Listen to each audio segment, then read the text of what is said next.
When we say winners don't do different things, they do things differently.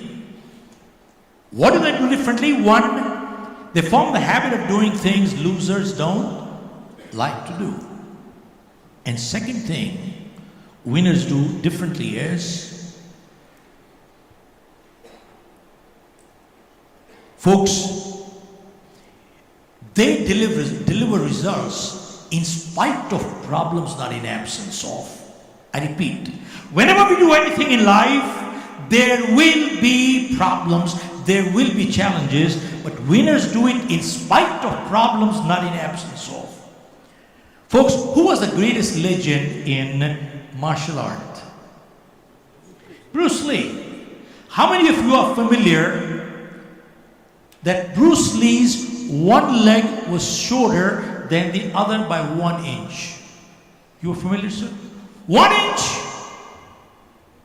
Folks, 1 mm, 2 mm, 3 mm can disalign a person, but 1 inch. And Bruce Lee's eyesight was -10. He could not see his opponent without lenses.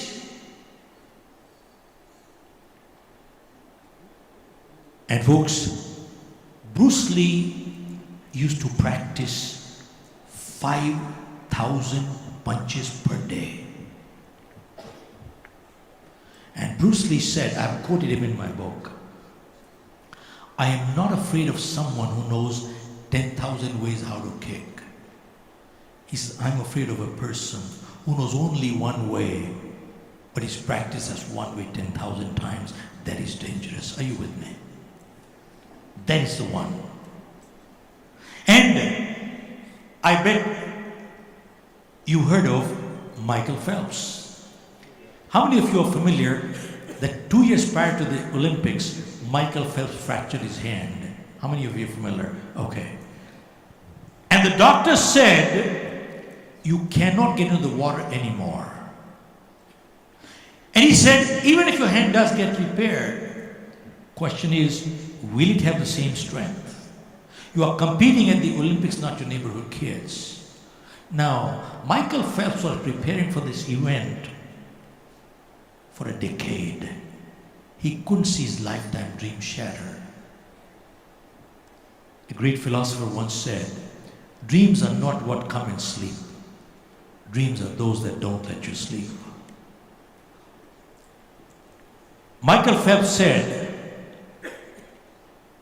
I will get into the water. I'll use my legs, not my hands. He continued his practice. 2 years later, he created history at Beijing, won 8 gold medals. And one of the events was a 100 meters butterfly stroke. Guess what was the distance between him and the person who came second? 1/100th of a second.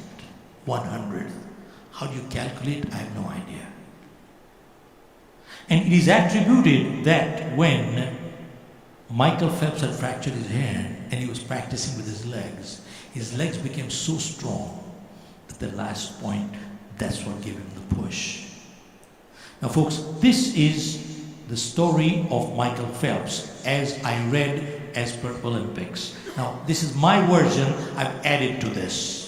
While Michael Phelps was there and he won 8 gold medals, press was there and they asked him, must be your lucky day. Mr. Phelps, you won 8 gold medals, must be your lucky day. When Michael Phelps heard the word must be a lucky day, he didn't like it. He said, you come here, I'll tell you how lucky I got. He said, in the last 4 years, I've trained 10,000 hours. And if you're good at maths, it translates to 2,500 hours per year. And if you're good at calculus, that translates into 8 hours per day, no Sunday. He said, you go sit in the water for 8 hours every day for the next 4 years, your body will shrivel. And he asked, did I get lucky? Did I get lucky? He said, luck is not designed to deliver you these things in life. Athletes train 15 years for 15 seconds of performance. Go ask them, did they get lucky? Are you with me? I repeat, athletes train 15 years for 15 seconds of performance. Go ask them, did they get lucky? He said, luck is not designed to deliver you these things in life. Too many crackpots keep waiting for a jackpot. Too many crackpots keep waiting for a jackpot. It does not work that way. Luck is not designed to deliver you these things.